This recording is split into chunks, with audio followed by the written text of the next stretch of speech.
السلام علیکم ورحمۃ اللہ وبرکاتہ۔ محمد بن منکدر نے حضرت جابر بن عبداللہ رضی اللہ تعالی عنہ سے روایت کی کہ رسول اللہ صلی اللہ علیہ وسلم نے فرمایا، مجھے جنت دکھائی گئی، میں نے وہاں ابو طلحہ کی بیوی ام سلیم رضی اللہ تعالی عنہ کو دیکھا،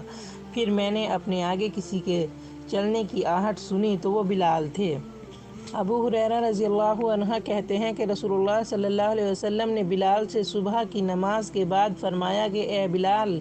مجھ سے وہ عمل بیان کر جو تو نے اسلام میں کیا ہے اور جس کے فائدے کی تجھے بہت امید ہے، کیونکہ میں نے آج کی رات تیری جوتیوں کی آواز اپنے سامنے جنت میں سنی ہے۔ سیدنا بلال رضی اللہ عنہ نے کہا، میں نے اسلام میں کوئی عمل ایسا نہیں کیا جس کا نفع کی امید بہت ہو، سوائے اس کے کہ رات یا دن میں کسی بھی وقت